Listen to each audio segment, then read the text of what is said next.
Hey guys, how's it going? This is Tom Burkart from Car Revs Daily in the 2015 Lexus RC350 F Sport Coupe. One of my favorite cars in years. It is so fun and so fast and really just like, it's just an amazing vehicle. It's gorgeous and the cabin is fantastic. With the base price of $48,000 for this F Sport rear-wheel drive RC350, I find it really hard to imagine a better sports coupe at this price level. So let's dive in. So this RC350 is Lexus's first coupe since the long-running SC300 and SC400 of the 1990s, and it's great. It's great to have Lexus back in the coupe realm. It's a full hardtop. We don't have the optional sunroof on this car, but as the F Sport vehicle, we do have sport seats and the dark headliner that comes with this sportier trim, and as well as 19-inch wheels, sportier two-piece vented front brakes, vented rear brakes, of course. We have a quad cam, a 3.5 liter V6 making 306 horsepower. And some really trick suspension stuff. We have gas pressurized struts in the front and rear, as well as four-wheel steering in this F Sport model. So the four-wheel steering comes into play when you're in Sport Plus. So we have Sport, Eco, Normal, and Sport Plus. Sport Plus or Sport Sharp, you know, whichever you want to call it. And from that mode, you have four-wheel steering, and this is no gimmick. I mean, the car is like freaky nimble. With this 8-speed automatic and the four-wheel steering in Sport Plus, I mean, the thing is just like it's like an unbelievable level of nimbleness. You know, those lane changes, you can imagine like a slalom run. I mean, the car is just like, it really can do any kind of level of, it just feels like surreal. I mean, you know, it feels like those ads from BMW like 5 years ago about the Z4 or something, where it was like, you know, the steering is hardwired to your brain, but you know, in that car it was sort of like hyperbole. But with four-wheel steering in Sport Sharp mode or Sport Plus, which also quickens the rack, it's just ridiculously nimble. So that's like a teeny little quarter turn, giant lane change, immediately rapid, under control, and feels fantastic. This is some of the best steering feel I've ever felt from a Lexus. You can tell they've worked really, really hard to make the car feel as lightweight and nimble as possible. So that brings us to the second thing. So this is the RC350, of course, which comes in just RC350 rear driver all-wheel drive, and then RC350 F Sport rear driver all-wheel drive, and then the top dog is the RCF, which has a base price of about $65,000, and it comes in at about $70,000 with that really desirable carbon package with the torque vectoring rear differential. But what the RCF does not have is the four-wheel steering of this car, and it also doesn't have sort of like the lightweight feel of the overall handling proposition. I've gotten to drive the RCF, and it's absolutely magnificent. But the RC350, I think, might even be is no poor man option. Listen to that induction growl. Really high rev line. We have a rev line of 6,600 RPM for this car, and it just pulls. It just pulls and pulls and pulls, and wants to hit the rev line in almost every shift. So the other thing, our esteemed hero Jeremy Clarkson has been suspended from Top Gear for apparently punching a producer as of yesterday, and he, as you may have seen, reviewed the RCF and really was not a fan. But a lot of that stuff is sort of like editorializing. You know, it's I wouldn't take that as like the ultimate decision on the car. And he had trouble with he didn't like the stability control intervention and felt that it was too active. So wanted to disabuse us all of that myth. To disable both the traction control and the stability control. In park, you can hold down the TCS off button for 5 to 10 seconds, and that disables the vast majority of the systems. It's still sort of like an active safety net, you know, when it really senses that you might be in trouble, but it stays off. I mean, it doesn't come back on for some Lexus forum guys were saying that like it used to come back on at like 30 miles an hour or something. Not in this car. It is off. It knows that you want to play, and it's down. It's, you know, saying deal them up. So one of my favorite things, in addition to that, the incredibly sporty handling of the car, is got to be this engine. This you know, quad cam V6 with both port and direct injection. We'll do a little launch now.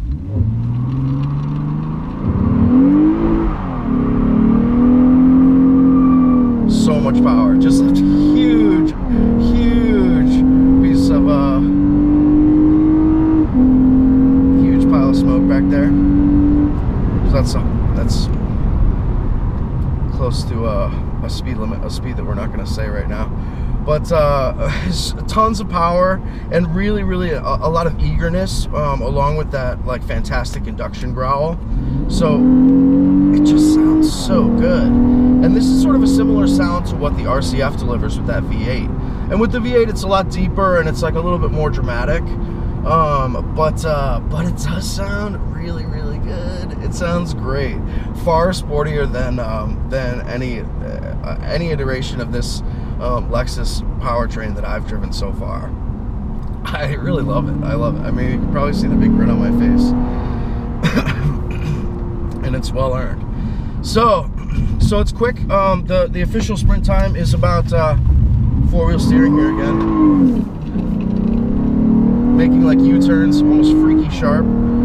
So we do still have like a little bit of stability control. It doesn't want the tail to come out too wide, which is a big change versus like you know, like the Mustang EcoBoost, for example, which is my most recent rear drive performance car that I can compare the handling to right away. But that's okay. That's okay. It still lets you have enough wheel slip and enough lateral slip angle to feel like you're part of the game and you're playing, which is fun. The 8-speed automatic is uncanny. It's like really incredible. I love it.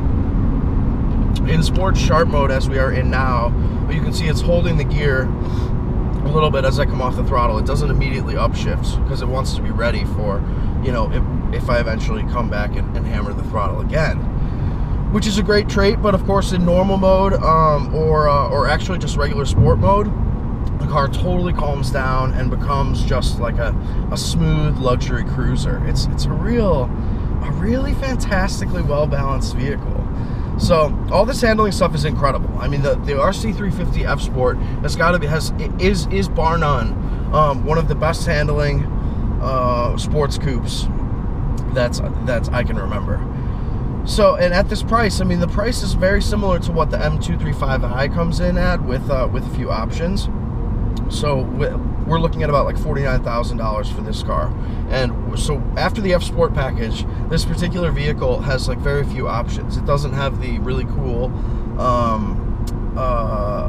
like quad LED, or excuse me, triple LEDs headlamps, which are optional.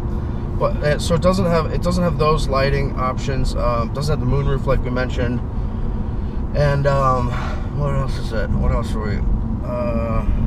I don't have the Monroney right in front of me, so can't exactly say what the overall equipment level is. But anyway, the value proposition for this feels like a big grown-up coupe. It's, you know, this is a fucking man's coupe. Feels good, but it also feels light and nimble and sporty. I mean, it feels like it's like half the weight of like a Dodge, you know, of any of the Hellcats, for example. It even feels it just feels about the same level of nimbleness as the M235i, which is a huge achievement because we have a much bigger back seat, a big trunk. It's about like 13.5 cubic feet, which is big. Fold down rear seats, and just so that would be like bracket 2 of all these like great things that I'm hammering off about the RC350 F Sport. So bracket 3 is going to be the exterior style.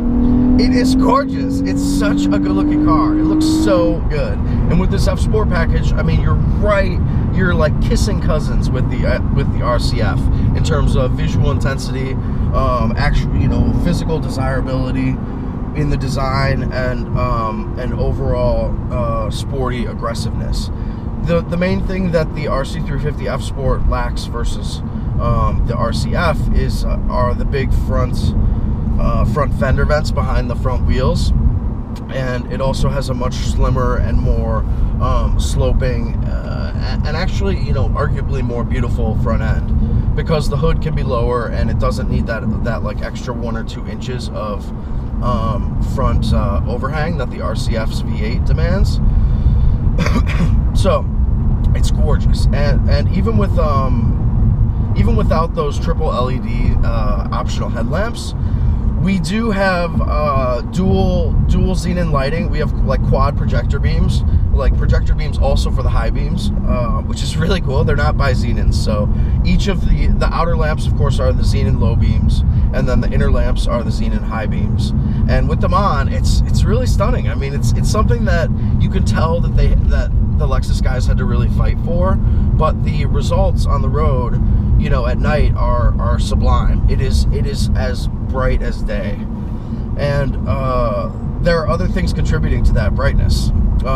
One of them is the Arrowhead LED lighting that is like a standalone feature in the bumper. Glows, you know, ultra bright white in just like automatic headlight mode, right, like now. And then when you have the headlights on, it adjusts its brightness, but it's still a really it's still a really prominent part of the nighttime visual signature of the car. Get some traffic right now. Let's pass these guys. Gorgeous lighting. I mean, the lighting of this car is fantastic. And then the third feature of the nose lighting is a set of fog lamps that are these like mini projector LEDs in that giant spindle grille. They're really cool. They look really cool. They have like a good level of actual fog lighting, which again is something that only LED fog lamps are delivering at this point. The rest of the world's fogs are really just like decoration. So this car, with those little lights, like they're subtle when they're off, but when they're on, they give like an extra level of sportiness to the car. And they also create, like, you can see in one of the pictures over on the review on car-revs daily, a picture of the vehicle at night from the front with the lights on. There's like a little cup shape from the lighting in the front with the fog lamps on. It's cool. It's cool. Everything about the car is really cool. So in the back, the coolness continues. I think RC could stand for, like, you know, really cool, as in addition to whatever it actually stands for, maybe like race coupe. But in the back we have some incredibly modern and interesting and premium sort of like L swoop shaped lighting elements for the running lights as the tail lamps, and that entire sort of L shape lights up in like a bright crisp LED red on braking. And it's gorgeous. It looks really, really sharp and really good. The tail lamps themselves have sort of like a 3D element in that they come out sort of a little bit from the tail of the vehicle. You know, they sort of like, they're out from the bodywork. So and that sounds weird to describe, but in person and on the road, it just makes them feel like ultra premium, sort of like they're floating in space. So those are, I mean, that's a pretty big achievement. So, okay, so I love the car. I love its style. I love the way it drives. I love its technology on the outside. And what is the fourth bracket, you might say? Okay, so the fourth group of things that is incredible about this car is the cabin. This cabin is so amazing. It's really, really modern, and introduces a variety of new features to the Lexus lineup, at least versus vehicles that I've driven so far. These include like the new Synaptic touchpad, which has like a little bit of feedback. It sounds like it might be hard to use, but it's actually really easy, because as you move around, it always finds where you know, what options it has on the screen. So like so we can change the we'll change the view to look forward for a little while. But it always can. I'm not sure. I don't think you'll be able to see the screen very well. But anyway, so that's cool. It has like the new touchpad technology. It has like the entire HVAC system and stereo control setup is all new and very premium feeling. The knobs have sort of a sharp edge, which is nice. It's some slippery road there. There's also just touch controls for the climate system, or for the temperature settings for driver and passenger. So there are these sort of silvery knobs, or excuse me, silver vertical elements here, and you just tap that to change the temperature down or up, and it works. It's all like totally instantaneous. Doesn't need like a double tap or anything like that. It just works, and it's fantastic. Here, let's go back this way. We'll do a little bit of a mix so you can see the interior a little bit more. So those are really amazing. We also have this really compact and sporty steering wheel for the F Sport package that has, I mean, incredible